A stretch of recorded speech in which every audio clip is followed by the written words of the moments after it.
So section two is about, again, brain development and how like brain structure is just so complex. Like you can see here, only 2% of our body weight is dedicated to brain, but 50% of our gene and human genome in general is dedicated to making the brain, which is crazy. And I mean, it makes sense, honestly, because like just imagine if our brain wouldn't develop well, we cannot like use our language, we cannot like use our body part properly, we cannot even walk sometimes, or we might have like some sort of cognitive problems in general, like children in atypical development, like Down syndrome or like autism, they do have problems with their brain structure.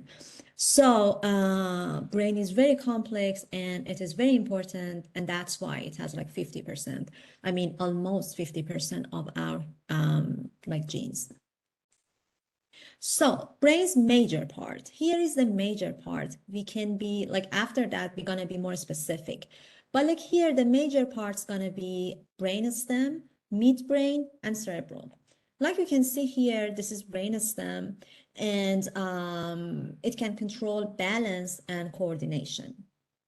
Then we have midbrain. Again, like you can see here, it can serve as a relay station. It can control breathing and it can control swallowing. So if someone would have any problem with like breathing or swallowing, the problem is midbrain, right? What is about cerebrum? It includes right and left hemisphere. We're going to talk about this more, and it is responsible for lateralization procedure, but we're going to get into that soon. So just keep it in mind that the major part of the brain gonna be 3 parts. So there is another part, cerebral cortex. It is the top layer. Okay, just imagine this is my fist, right?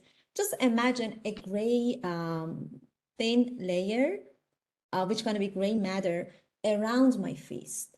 Okay, it's gonna be cerebral cortex. It's gonna be on top of the whole 3 major part, and it's gonna be the new, like the most evolved ones, like the newest one that's gonna be like after every part, gonna be shaped, it's gonna be on top of every part. So if I would ask you, for example, what is the most recent evolving part of the brain, you would say that cerebral cortex, right? Because like, first of all, like midbrain, cerebrum, and like other parts, they have to just actually be created. Then on top of that, we have cerebral cortex. This part, I love this part, honestly, because like this part is just responsible for decision making, senses, language, memory, and thought. And like I like it because every time I'm trying to make a good decision, I'm trying to just speak in different languages, or I'm trying to just use my memory. I feel like I'm owing a lot to my cerebral cortex, because that part and those gray matters, they are just responsible for all of that. So thank you guys. Thank you so much. But yeah. So let's be more specific. We have like a lot of information about each part in the book. So just try to read the book as well, because I cannot put everything here. The lecture gonna be like 2 hours. But try to actually understand and memorize this picture, because like this is so specific and so important. So here you can see frontal lobe, this part, you can see that it is for planning, monitoring, emotional behavior, organizing, sensory information, and like everything, right? Then here we have temporal lobe. It is just for language. Then we have here cerebellum. This is for movement coordination. So for example, there is actually an experiment. For example, when someone, especially children, cannot walk in a straight line, they would say that like the researchers or the doctor would say that they do have a problem in their cerebellum development. And that's why some people cannot just walk in a straight line. I have a funny story about that. When I was younger, I literally couldn't do that. Like we had like some sort of sport activities. at my school, like when I was in middle school, and like everybody could do that except me.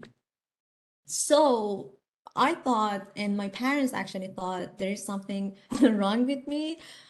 But like after I grew up and I tried yoga and like a lot of balancing sports, I got better, and thank God now I can just drive in a straight line and just I can actually walk in a straight line.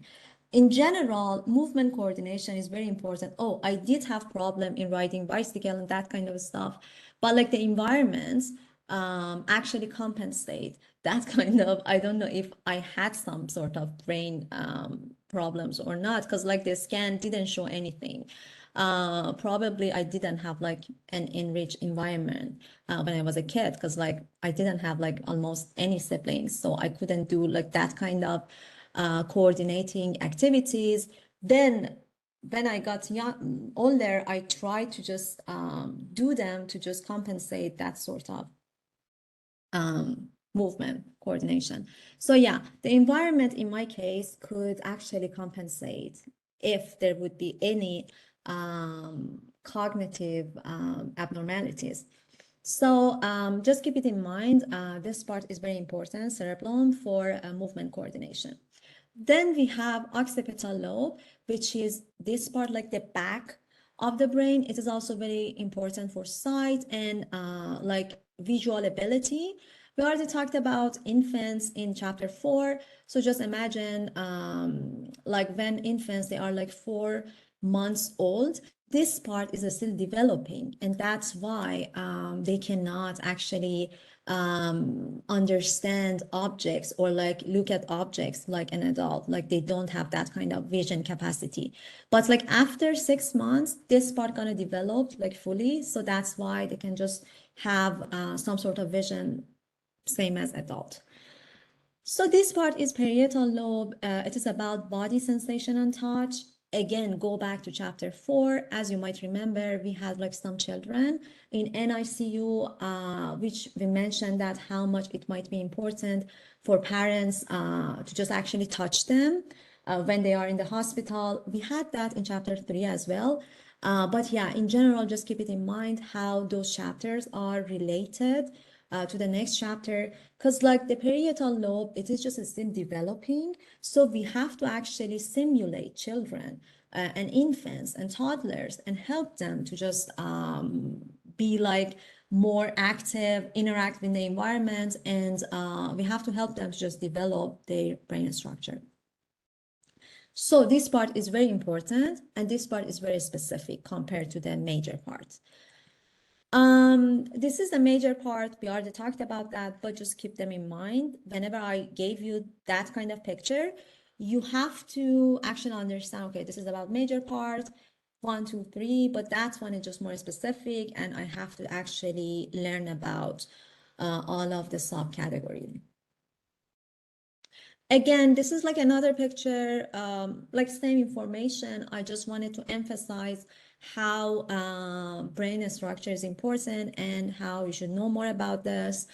Again, you can see here occipital lobe. It is again very important for sight, visual reception, and perception. Again, cerebellum, the part that maybe I have a problem with that, I don't know, but it is for balance and coordination. Brainstem, it is about involuntary responses like reflexes. For example, if you would go to the doctor, even if you're an adult, they would actually use a hammer and put that, like hit your knee to just see that if you have like that sort of involuntary responses or no. Like whenever you are just actually touching a hot pot, you have like some sort of involuntary responses. But like some people, they don't have it for some reason, maybe because lack of development, maybe because of some accident that they had. But yeah, this part is important. Temporal lobe, it is about auditory perception. It is about language comprehension. It is about memory. Then we have frontal lobe. Whenever we are actually trying to be rational, we try to just produce a speech. Whenever we are trying to just do problem solving and that kind of stuff, they are important too. Here's a video. This is so biology, I know, but like if you are so interested, I gave you some extra resources if you want to watch them. But I found it interesting. Hopefully you're gonna find it too, but it's not necessary for watching because it is pure biology. Still in chapter, no, it should be section 3, but yeah, still in section 3.